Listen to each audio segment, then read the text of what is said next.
Welcome to the AFR Saints channel, where we provide you daily content on your favorite team, the New Orleans Saints. Do us a favor and hit that subscribe button. Be sure to leave your comments below and smash that like button. Hudak. Well, let's just go through, actually start off with Jameis Winston, and then maybe we'll revisit Deshaun Watson or not, or move on with life. But just your initial reaction landing Jameis, and what do you make of the deal that Jameis is playing under now? Honestly, I don't really think it. I mean, in one hand, I guess it doesn't really paint the Saints in the best light, because they spent this whole week trying and failing to go after this other quarterback, and then they kind of have to tuck their tail between their legs and go back to their original plan, and probably for more money than they would have had to pay him if they had done this a week ago. I mean, it's definitely more money because his contract voided during that time period, and now there's $3 million in dead money that they can't even use. So it's more money that way, and probably more money in other ways, because maybe he had more leverage knowing that the Saints needed a quarterback so badly. I mean, you could say it a couple different ways, because maybe he didn't have the leverage since he was kind of hanging out in the air or whatever for a week. I don't know. I don't think it's the best look. However, it is good that option was still available, because the Saints have been comfortable with Jameis for a long time. They liked how he played in the 6.5 games before he got hurt. So they were always comfortable with the idea of signing him as their quarterback. But I definitely could not have predicted this is how it was all going to happen, a week ago? It's been a crazy long week. I don't even know when that Deshaun Watson pursuit happened anymore. Well, it sticks out to me, Kat, and you kind of talked about this, but it's really the perception of the signing, which I think, had this happened 2 weeks ago and, that the pursuit for Watson had not happened, I'm curious as to, what the overall reaction would be. I think that there's a large portion of the fan base that has expressed relief today, but also an acknowledgement of the fact that, there really weren't that many quarterbacks left. And to me, where this really leads next is looking into free agency. The Saints haven't been able to move all week on wide receivers, which, as we've talked about on Fletcher's show the other week, the Saints need them. And so how do they kind of overcome any issues with that perception and make that pitch to those wide receivers on the market?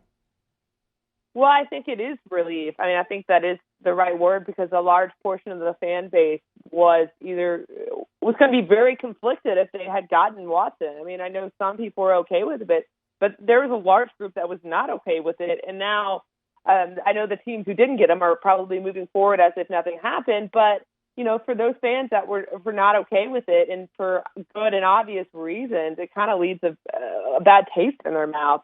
And I would think that it would be best for the Saints to address that pursuit of Watson when Dennis Allen speaks at the owners' meetings next week. I don't know if that will happen. It remains to be seen. But for now, I guess you move on, go down your checklist, and as you just mentioned, the next thing is to sign a wide receiver. I mean, I don't care if Michael Thomas is 100% healthy right now and coming back into the fold.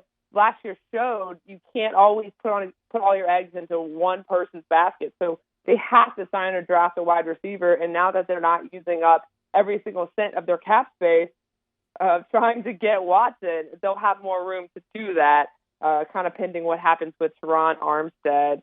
But, I think a lot of fans are also just relieved that they have a quarterback and that it won't be Taysom Hill or Ian Book next year. Catherine Terrell of The Athletic covers the Saints. Join us right here on AFR. Larry Holder, Maddy Hudak, filling in for one Matt Moscona. Catherine, you and me have talked plenty enough times about Jameis and his play in general. Do you think that, given the options that were available, that this was the best route after Deshaun Watson? And I'll even spin it even behind that.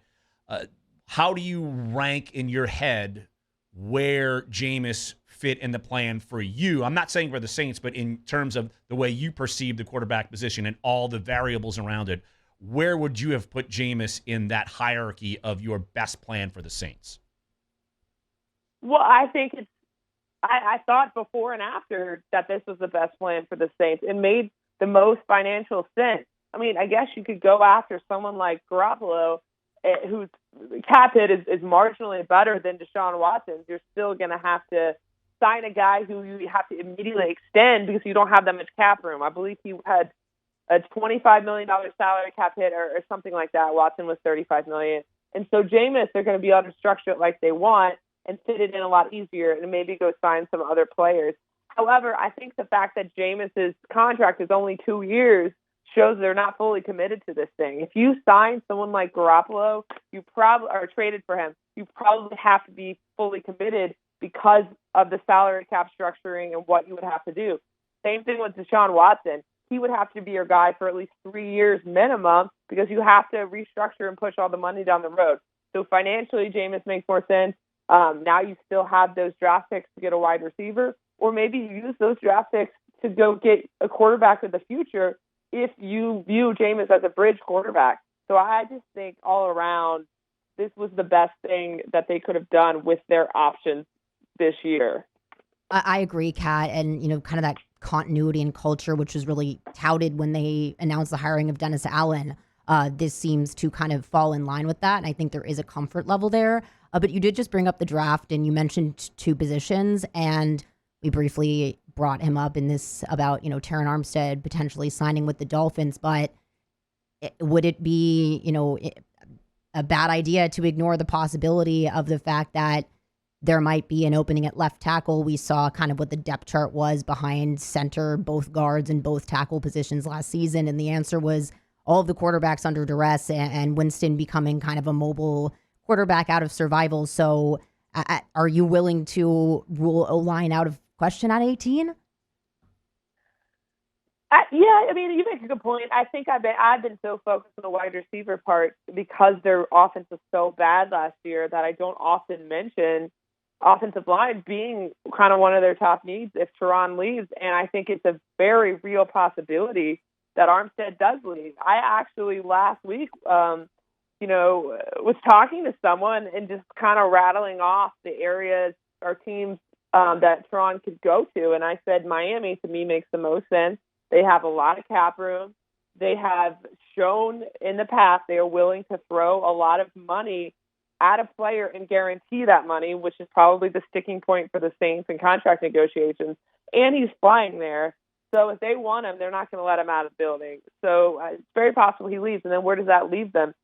With James Hurst? I mean, Hurst played okay last year. Actually, he played very good for a backup, and the guy and who he was signed to beat, I guess. They wanted him to be backup.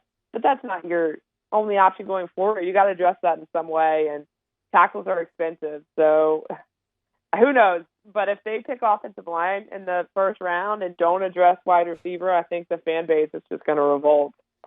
Revolt? I don't know.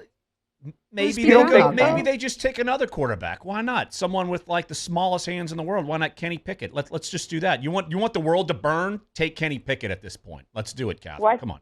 Well, I think we've forgotten the Joe Burrow tiny hands controversy of Combine 2020, and that guy turned out okay. And now they actually have an offensive line in Cincinnati and can protect him. So there you go. I mean, maybe Miami wants to do the same because Miami's offensive line. As you know, I chronicled the offensive line a ton across the league last year, and Miami's tackles and basically everything is a steaming pile of duty. I'll just put it to you that way. It's like the Baby Ruth you found in the pool in Caddyshack. I mean, that's how bad it was. So, and if you're Terron Armstead, why not get paid and finish your career up in Miami? I mean, come on. It makes too much sense to me, Catherine. And you and me know Terron for a long time. He's true Saints, but this makes too much sense for me, unfortunately, if you're a Saints fan. Well, I mean, as a player, you have to do what's best for yourself and your family. And if you're a player that's had an injury history and a team is willing to guarantee a lot of money for you to come play, you would be a fool not to do it, especially if the gap between the two teams is very large. I know fans always want the players to take a hometown discount or pick their team, but it so rarely happens. Because as Terron knows, I'm sure you don't know how long your career is going to last. You don't know what's going to happen in the future. So, Miami has done this a ton of times. Remember that huge contract they gave to Sue? They have no problem guaranteeing a massive amount of money. So it'll be interesting to see how that plays out today and I guess the rest of the week if he takes time to think about it. No doubt about it. Catherine Terrell, The Athletic, covers the Saints. Follow her on Twitter at @Cat_Terrell, and definitely follow her. She will be in the NFL owners meetings next week, and hour will be spent with Dennis Allen. I'm sure Catherine will get on his bad side because she's actually going to ask good questions, and he's going to break his promise. I know it. He's going to get irked because you're going to ask tough questions, and then he's going to say what happened. So, Catherine, I'm hoping you do that. Do your job well. Thanks for jumping on the show. Well, before I get off, with the day of his opening presser, he did say, I'm not going to get mad at y'all like Sean did. And I said, well, we'll see. It's only day one. So, hey, we'll see what happens in the months to come. I'm good at making coaches irritated at me. Because you ask great questions like you should. Catherine, great job as always. Appreciate you jumping on. Thanks for having me, guys. Hey, thanks so much for watching. Please leave your comments. I love to interact. And be sure to hit the red subscribe button below.